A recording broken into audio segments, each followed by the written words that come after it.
apa yang diistilahkan awalim, alam muluk, malakut, jabarut, itu juga sebetulnya tentang benda yang sama yang di atas, tetapi ada yang disimbolkan dengan terminologi alam. Ada muluk, malakut, dan jabarut. Ini adalah tajuk lain di dalam ilmu tasawuf. Bagi orang yang ingin memahami pembicaraan ya, pemilik madrasah ini, tarekat ini, maka dia mesti memperhatikan, mengetahui. Ini wajibnya wajib muakkad ini. Ya. Artinya wajib dalam konteks mengetahuinya. Kalau orang yang nak paham kalam ahli sufi itu dan ingin membaca kitab-kitabnya dan ingin mengambil darinya, ya. Karena pembicaraan mereka ketika mulai makin kita ingin mengetahui pembicaraan mereka yang makin dakik, ya, makin wajib untuk mengetahui istilah-istilah mereka itu. Ini kita anggap mabahas ketiga, padahal dua saja. Ya. Ini pun yang ketiga sama sebetulnya, cuma dalam terminologi lain. Tapi kita anggap dalam kaidah menulis di sini ya yang ketiga, tajuk yang ketiga, ya. Yaitu seputar apa yang disebut alam muluk, alam malakut, alam jabarut. Apa alam muluk itu? Alam jisim, jasmaniyat, ya. Alam jisim dan alam jasmani, katakan begitu. Sesuatu yang wujud melalui sebab tertentu.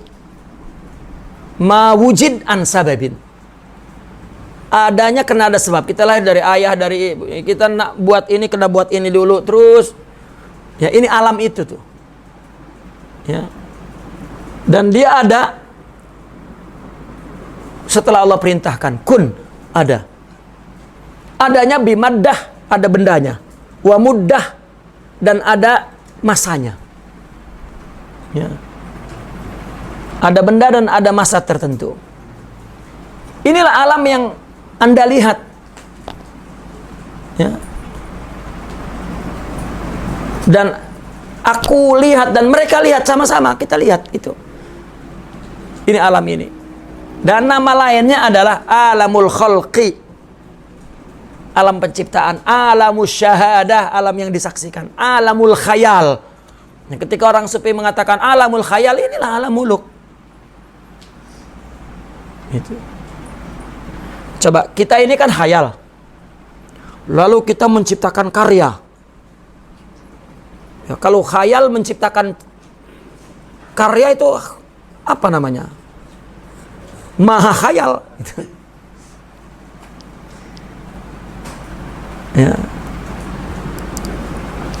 Nah, yang kedua alam malakut. Alam malakut ini alam arwah, alam ruhaniyat. Dia ada tanpa sebab.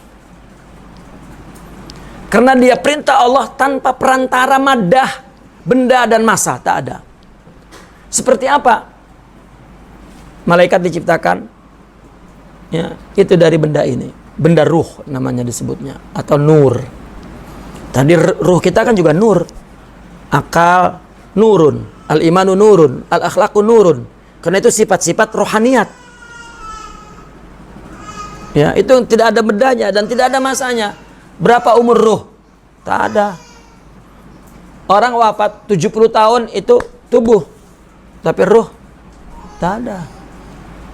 Ruh kita dengan Nabi Adam pun sama umur, tapi tubuh kita, alam muluk kita itu terbatas, ada bendanya. Alam ruh tak ada bendanya.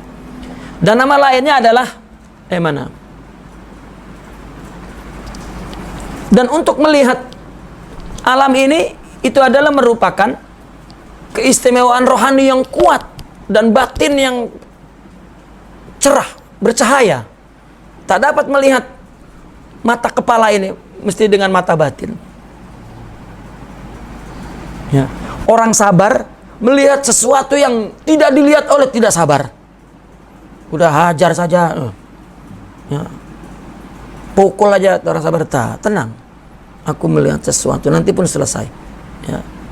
Coba Nabi selalu, apakah saya penggal batang lehernya ya Rasulullah? Tak. Tenang. Masuk Islam. Ya. Kalau tidak dengan akhlak, hancur semua tuh.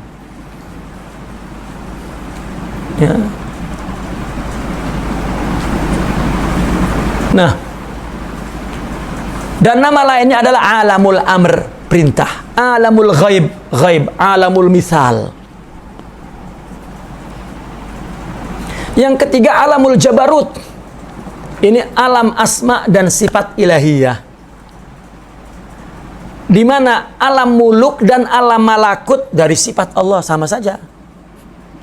Jasad dari Allah, ruh dari Allah. Allah yang menciptakan dari alam jabarut. Alam jabarut itu alam pertemuan muluk dan malakut.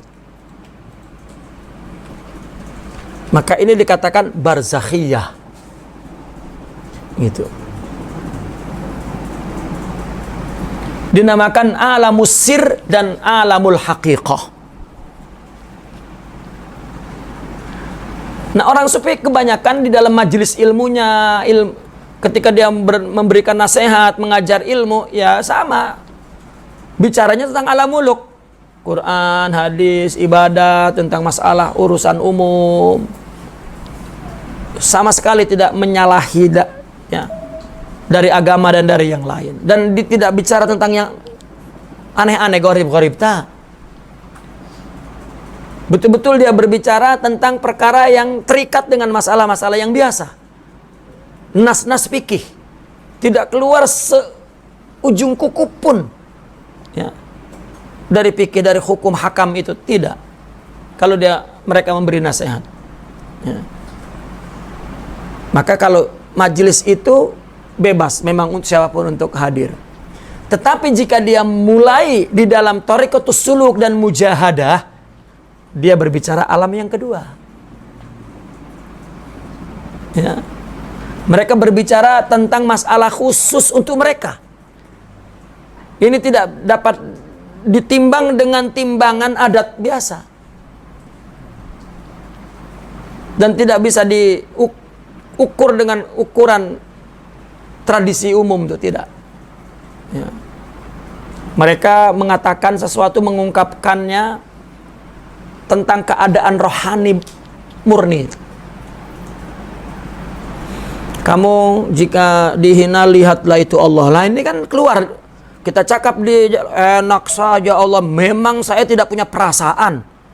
Ini cakap tidak pakai akal. Ya itu. Ya. Kamu jangan ikut campur urusan orang, karena tidak ada urusan orang, itu urusan Allah. Dia pun tak tahu kenapa dia buat begitu. Lagi kamu pula tanya dia. Ini cakap apa ini? Ini adalah cakap mundur ke belakang benda yang kita lihat. Gitu. Ya. Oleh karena itu sering tidak dipahami takbir mereka. Ya. Dan sering tidak terima kecuali orang yang dari mereka.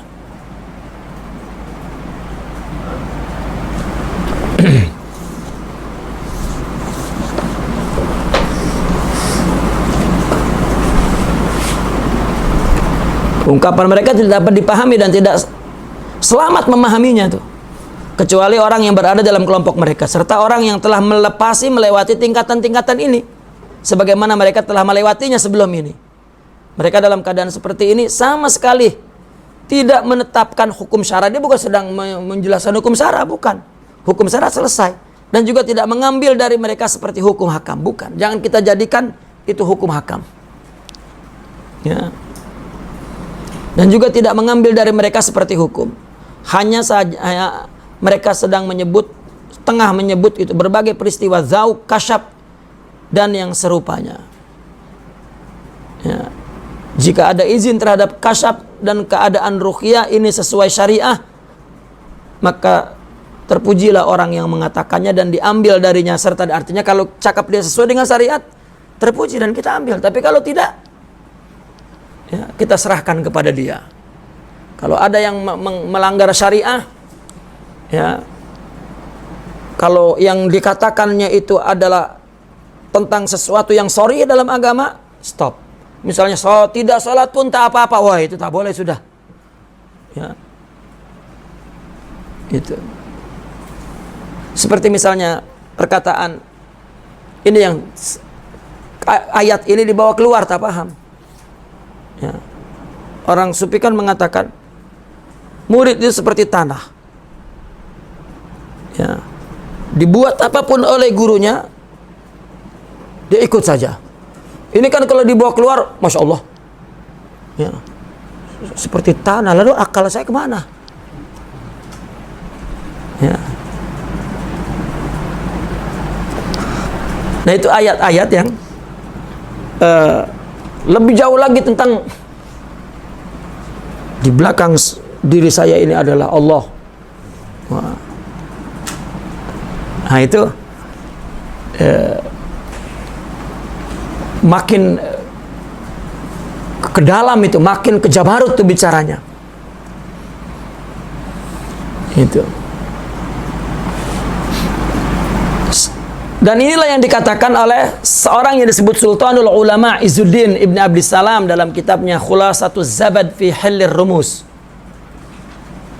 Ya, dan ini juga yang dipahami seperti yang diungkapkan oleh Syekhul Islam Al-Imam Ibn Taimiyah ketika dia menyerahkan kitab Futuhul Ghaib li Syekh Abdul Qadir Al-Jilani. Ya.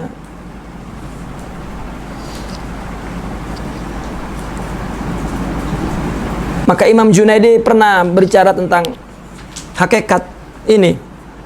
Ya, tiba-tiba ada mufti duduk, nah terus pindah tuh tajuk percakapannya. Demikianlah istinja, katanya. Gitu. Rupanya murid-muridnya, oh patutlah ada mufti. Ya mufti kan urusannya fikih. Ya. Dia sedang bagaimana membersihkan selain Allah aghyar, bicara tentang bagaimana rohani itu. Ya, tiba-tiba mufti itu duduk mengaji dengan Imam Junaidi. Demikianlah ya istinja itu. Naqifuna walhamdulillah. Terus berbalik ke alamul muluk ketika berbicara tentang alam malakut. Itu. Adapun alam yang ketiga langsung tak berbicara. Inilah yang ada contoh dari Imam Junaidi ini.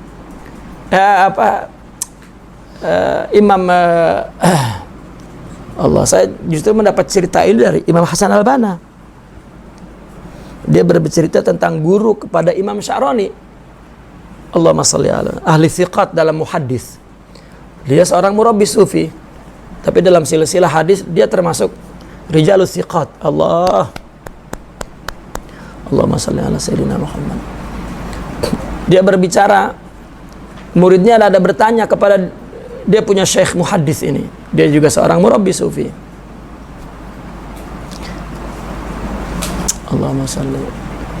Guru hadisnya Imam Sya'rani, tapi Imam Sya'rani tidak mengambil tarekat ke dia, mengambilnya ke yang lain.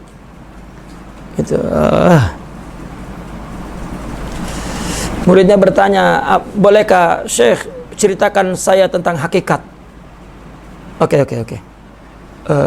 Sahabatku semua berapa? Muridku semua berapa? 200 Syekh. 200. Coba pilih dari mereka yang 40 yang terbaik. Dipilih. Sudah saya ini. Dari 40 ya, pilih 10 orang. Sudah. Oke, dari 10 ini pilih 4 orang saja. Yang paling alim dipilih 4 orang. Nah, di depan 4 orang itu saya ini bercakap, kalau aku cakap hakikat yang pertama mengatakan aku kafir engkau. Apalagi mereka kan gitu. Ya.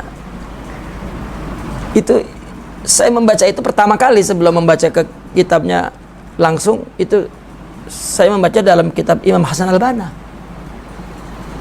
Ya, bagaimana dia mengakui kasyaf itu. Ya. Adapun alam Jabarut ini mereka tidak sama sekali bercerita. Kalau dia bercerita dengan kata-kata yang gharib. Bahkan dilarang membaca kitab mereka dan menuliskannya. Ya. Dan untuk perkara ini diam lebih afdal dari berbicara menurut mereka tuh, ya. Itu. Dan tidak mungkin ini diucapkan kecuali dengan isyarah. Nah, baru dia mengucapkannya dengan isyarah. Dia ucapkan ayat lain maksudnya lain. Karena kalau dia ucapkan betul-betul ini, ya, nanti orang membahas secara nas. nanti B-nya B apa ini, susah. Ya, karena kalimat itu, perkataan itu bagaimanapun tidak tidak wafa itu. Tidak setia kepada apa yang kita nak ucapkan tuh. Perkataan itu mesti berkhianat. Ya, dengan apa yang kita itu. Misalnya kita tak pun marah, tapi karena kita tengok ada sesuatu yang nak jatuh, lalu tiba mengatakan ambil. Ya, padahal kita ambil. Gitu. Orang yang mendengar marah, itu kan ayatnya tak mampu mengucapkan keadaan yang sedemikian rupa itu. Maka jangan lihat perkataan itu. Ya. Nah, yang dia ya saksikan ini bukan dengan mata kepala, tapi dengan cakap mana. Akhirnya dia buat isyarah. Ya. Itulah yang dikatakan dalam kitab Mabahis al-Asilah oleh Ibnul Banna As-Sarqisti. Wa wad'uhu fil kutubi la yajuzu bal huwa kanzun pinnuha maknuzu. Iyaka an tatma'an tahuzahu min daftarin aw syi'rin aw arjuza. Menulisnya dalam kitab tidak boleh. Biarkan itu tersimpan dalam dada saja. Ya, dan kamu jangan nak menguasai itu dari buku. Itu ilmu hakikat sebetulnya. Ya, kita kalau nak baca pun nak luruskan orang yang salah paham, bukan jika dia sudah tahu istilah widatul wujud itu kan isyarah. Widatul wujud itu bukan maksudnya ya seperti yang dipahami oleh orang. Makanya ketika dia memahami itu bukan makna isyarah, makna rumus maksudnya. Ya. Habis sudah dicaci maki orang sufi itu. Gitu. Karena persoalannya kenapa dia pergi ke situ? Ya. Ya, kenapa pula orang sufi menuliskan itu juga ya, mengucapkan dan menulis. Salah juga, karena kalau kita salahkan sepihak ya mereka tak terima. Kenapa kamu pergi ke situ gitu.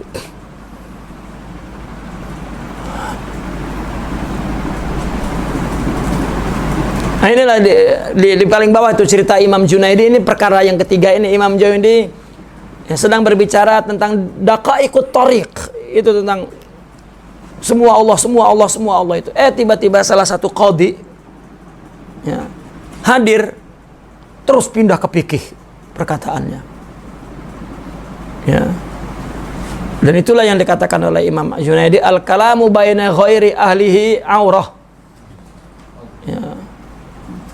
Berbicara di bukan ahlinya aurat. Ya. Itulah tuan muslimin muslimat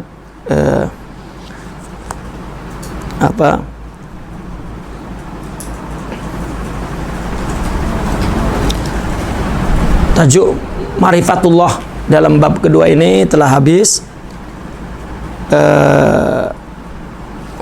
Ada masa sedikit ini saya nak jawab beberapa soalan yang sudah sampai ke Al-Faqir.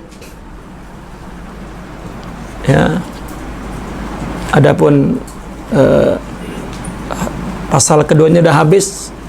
Tentang inilah yang dibincang oleh orang sufi. Ya. Artinya tentang makrifat kepada Allah. Bagaimana untuk mendapatkan makrifat khusus. Itulah upaya amaliyah di dalam tasawuf tarekat itu, agar mengenal Allah dengan rohaninya, maka dia dengan takhalli, dengan mujahadah dan seterusnya. Taib.